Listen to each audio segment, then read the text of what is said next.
Welcome to the Starzology Astrology Podcast. I'm your host, Arwynne O'Neill, and today I'm here with my friend Katia. Hello. Thanks for having me, Arwynne. Thanks for coming. Today, we are going to be talking about the Venus Sextile Uranus. You mean Uranus? Oh, brother. Uranus? Yeah. I don't know. How do you say it? Well, I seem to waver between pronunciations, which is really unfortunate for this podcast. But I'm going to decide to pronounce it Uranus. That's my goal today, to pronounce it the same way every time. And then people won't get tripped up on it and be like, what did she say? Yeah. That's a good one. Yeah. I'll match you. Okay. Uranus. So today we're going to be talking about Venus Sextile Uranus. And this is a transit that's coming up on the 28th of March, 2024, if you're listening to this in the far future. But it does happen once a year, so it is going to be relevant. And we're also going to be talking about what it looks like in the birth chart. And, of course, our ever-present celebrity examples at the end. Yeah. So this is a soft aspect. It's one of the two easy aspects. Conjunctions are they can be easy or hard. So we're going to be talking about the sextile, and that is it's a really nice aspect, actually. It's one of the two soft aspects. So we have trines and sextiles. Trines are 120 degrees and sextiles are 60 degrees. So if you have a sextile, you're basically two signs apart. So it's like Pisces and Aries are right next to each other. So that would be, anyway, that's a minor aspect, so it doesn't matter. Just don't worry about that. But Pisces and Taurus are two signs away from each other, and they are going to be at 20 degrees. So Venus is at 20 degrees Pisces, and Uranus is at 20 degrees Taurus. So a bit of a basic about the sextile. It means that the two planets are two signs away. So other examples of that would be like Virgo and Scorpio, or Sagittarius and Aquarius. So they're both feminine signs, or they're both feminine signs. They have the same sort of energy, but they're a little bit different. So if they were in a trine, that would mean that they were at the same element. So you'd have like Taurus, Virgo, and Capricorn. So that's, you know what I mean? They have like all of the earth signs would be in trines. And water signs in trine. Okay, exactly. Yeah. So this is a little bit different. There's a bit more of a different energy, and it kind of makes it more of an active, pleasant aspect. So trines tend to be sort of more passive and more harmonious, but sextiles are a bit more exciting. Is it because sex is involved? I think so. Yeah. No. Okay. No, I'm just kidding. Yeah. Why is it called a sextile? That's a great question. Okay. Yeah. That's one for the Google. Hey. If anyone listening to this knows, please write in and inform us. We could just theoretically open another tab and look it up right now. Yeah. Maybe we'll add that another at the end. podcast. Exactly. Another episode. It'll be an Easter egg at the end. If you listen all the way to the end, you get to find out why it's called a sextile. Yeah.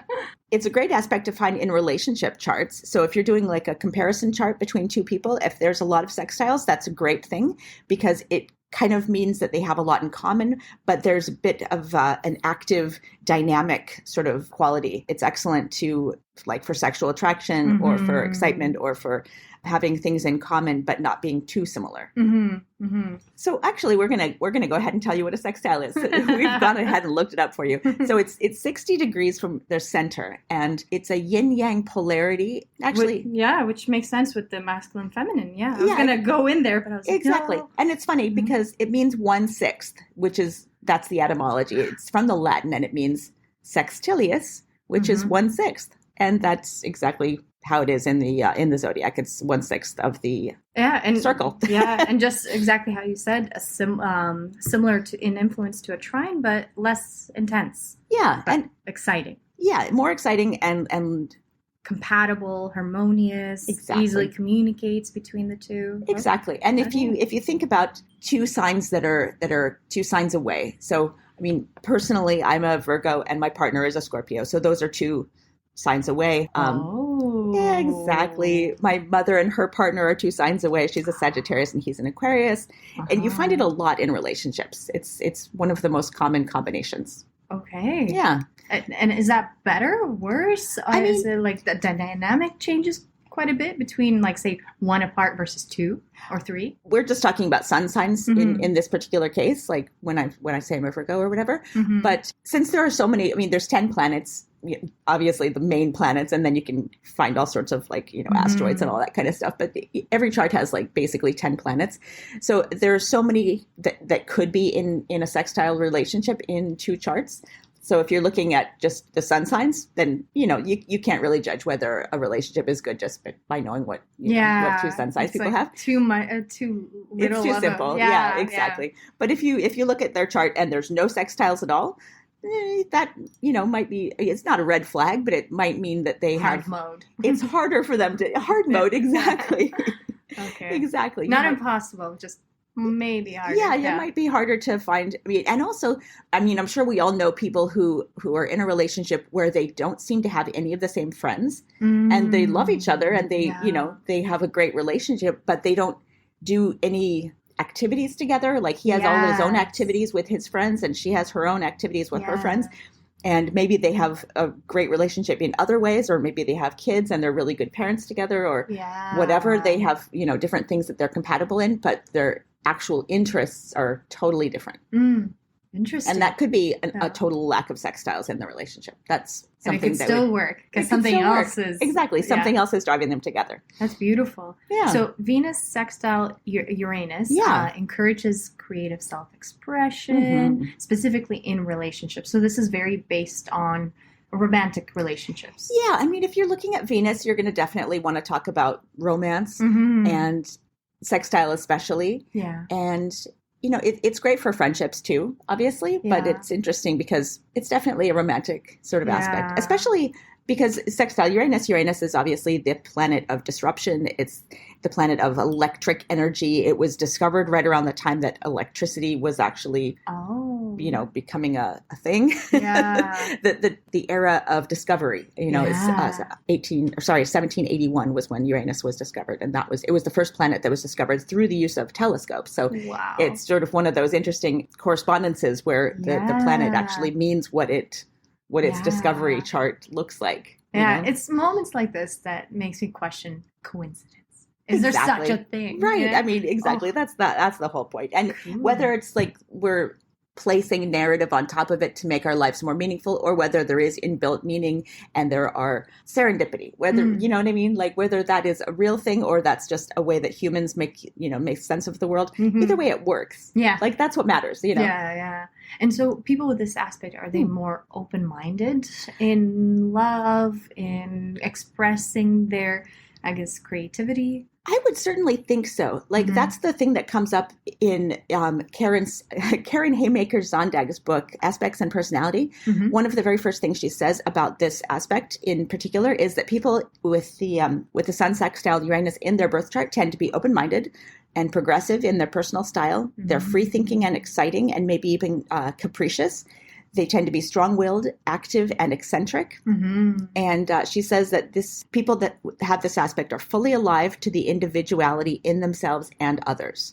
They have a taste for the unusual and an open mind on everything, no matter how strange, and nothing disturbs them. Oh. She says they may even find the unusual stimulating. Wow. That's a good thing. That's a very niche aspect, but that's so interesting because so much film came out of weird thoughts and ideas, and exactly, it's cool. Exactly. So they look for changes in their work or in their relationships so that their emotional life stays exciting and interesting. Yeah. Their emotional life may be unstable unless the aspect is offset by other stabilizing factors, like, for example, a positive aspect from Venus to the Moon or to Saturn, which could kind of ground the Venus. Otherwise, they might just be like kind of thrill-seeking and constantly on the lookout for something new and different. And if you're with someone like that, you want to keep them interested. I mean, you want to keep whoever you're with interested, obviously. But this is the kind of person who might, be constantly on the lookout for something different and all spice and no substance or something like that. I see. Yeah. So new insights turns them on,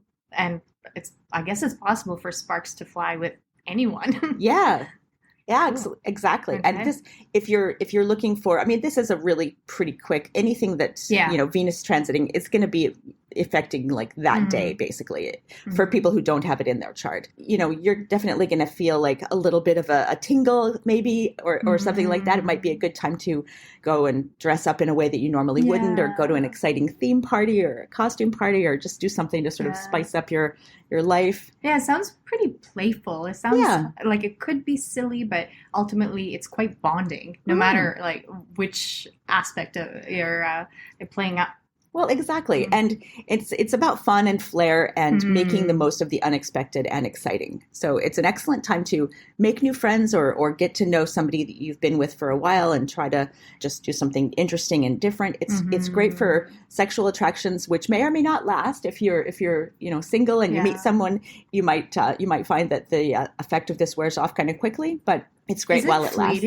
Because so far it sounds really exciting, really positive. Yeah. Like it might be weird, but like that could still be a good thing. Exactly. So is it fleeting? Like, is this a one-day thing? It's a one-day thing. Yeah. Oh, so if you have it in your chart, it's forever. But if you're just someone who's being affected by the transit, it's definitely a fleeting one. Venus moves very quickly. Oh, I see. Yeah. Okay. I guess it's that whirlwind of like, instead of a slow burn romance, you've got this like sudden fling. Exactly. Okay. Exactly. Are there any other downsides to it? Like, I think, because still sounds awesome. It sounds awesome. Yeah, exactly. It's a pretty great one. I mean, anything with a sextile is going to be a pretty positive one. Even when Venus is sextile to the outer planets like Uranus, Saturn, and Pluto, Neptune, the outer planets tend to be like considered like more malefic or like not as positive. But a sextile is going to bring out the most positive aspects of those planets. So even Venus sextile Pluto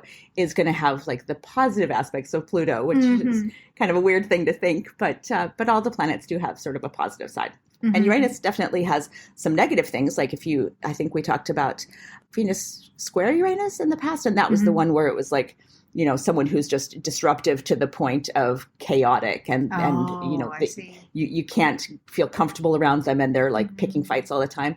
So this is like the opposite of that. It's the same two planets, but you definitely will have all the more positive aspects of Uranus come out when it's a sextile. Say March 28th, 2024. We have this energy, this playful energy. If it's in your chart, that's even more so. So March 29th, 2024, is that where everyone's going to be a hermit and need some like alone time to kind of recharge? Like, how do you come down from such a high? I guess it depends on how hard you go the day before. Yeah. Maybe the hangover or you wake up and you don't recognize the person next to you. I guess it depends. Like, whoa.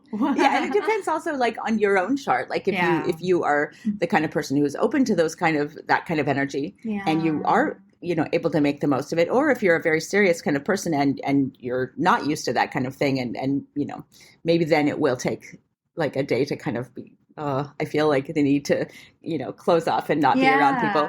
But if you generally have like a more open-minded style in your personality, then this is just a safe day for you. A great day for you. Express yourself. Exactly. And maybe other people are more receptive to you, which is a great thing. Oh, yeah. That sounds so nice, actually. Totally. Okay. Looking forward to it. Yeah, exactly.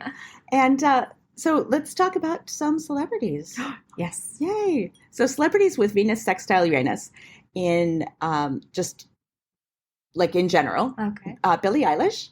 Yeah. Kendall Jenner.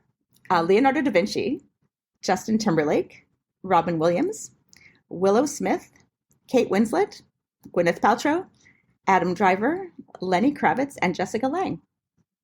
I don't know why. None of this makes sense. I was thinking Yoko Ono for some reason. Oh, that's hilarious. Well, I'm seeing a lot of pop music talent and romantic comedy energy going on. Oh, okay. Yeah. Okay, there is a little bit of that quirky, offbeat, it's the rom-com aspect. Oh. And then I went and looked at celebrities who have Venus in Pisces sextile Uranus, not necessarily Uranus in Taurus, because that would limit us like to 80 years ago or something. But celebrities with Venus and Pisces in sextile to Uranus, regardless of the sign that it's in, are Emma Watson, George Harrison, Ursula Andress, and Tammy Wynette. Okay. Yeah. Cool. Yeah. What do you think of that? I don't know. Okay. Differences are intriguing. Exactly. Yeah. Cool. Yeah. Is there anything else we need to know about Venus sextile Uranus? I don't know. I mean, it's a pretty nice aspect. It sounds lovely. Yeah, I it's wish a good it was one. longer. Exactly. And if you are looking, at your chart compared to somebody else, definitely look for the sextiles. That's the takeaway. Well, I like. And where can people find that? Well, gosh, I mean, consult your astrologer is what Alison Price would always say. If you are looking for a free and quick and easy way to find your aspects and comparison with other people, I would go to astro.com. That's my favorite free astrology site. Excellent. Astro.com. Astro.com. So this has been great. Wow. Short and sweet. I My know, goodness. it's so I wish short. we could talk more about this, but I guess that's in the spirit of it's just Venus sextile Uranus. It's Uranus. Uranus? What is it? Yeah, it's a debate. Yeah. Well, thanks for joining me. Thanks for having me, Arwynne. Yeah, thanks everyone for listening, and join us next time. Adios. Bye. Hello everyone, Arwynne here, and this is just a bit of an addendum because I thought of something that I wanted to add after we finished recording. I recently posted an article on MsPink.net about the restaurant Dark Table. And if you haven't been, and if you live in Vancouver or somewhere else that they have a Dark Table restaurant, this is a wonderful restaurant where the servers are all visually impaired and you eat in pitch darkness. And it is a incredibly interesting experience. It's very, no pun intended, eye-opening and illuminating. And I highly recommend, if you live in Vancouver or anywhere that they have a Dark Table restaurant, that would be an excellent use of this sextile energy to explore the sights and sounds and feelings of a visually impaired dining experience. They call it blind dining, which is an excellent way of describing it. And if you want to read about it before you go, you can read my review on MsPink.net. It's the first blog post, and you can subscribe and like and share it. That is my restaurant recommendation, and it would be an amazing use of this Venus sextile Uranus energy. Thanks for listening. We'll catch you next time.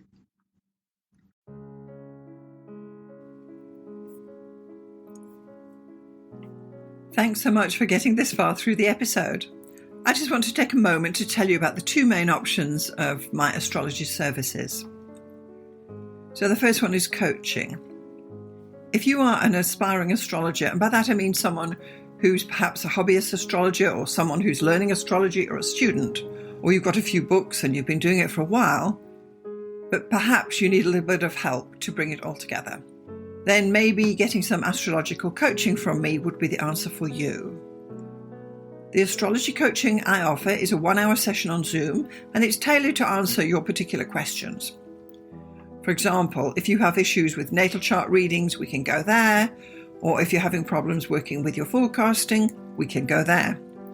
Or even basic astrology stuff, or even getting yourself organized for your astrology business. The idea is that astrological coaching will answer your particular questions. It's tailored specifically to you and where you are in your astrological journey. And I'm happy to help you out with some guidance about how you can get going, what to focus on, and what to dismiss. So that would be the astrological coaching for people trying to learn astrology. The second astrological service I offer is consultations. So this is for someone who perhaps doesn't know anything about astrology, but they just want to have their chart read or get their chart done. Call it what you will. So once more, this is a 1-hour consultation over Zoom. I will interpret your chart, tell you about the main features, tell you about where the energy is flowing, and all the rest of what is entailed in a thorough natal chart interpretation. I can also add in some forecasting in there too, bearing in mind we only have 1 hour. So just in summary, I've got coaching for people who want to learn astrology, and I've got consultations for those who want to get an astrology reading done. I'm Alison Price from Starzology.com. Thank you so much for listening. We'll see you next time.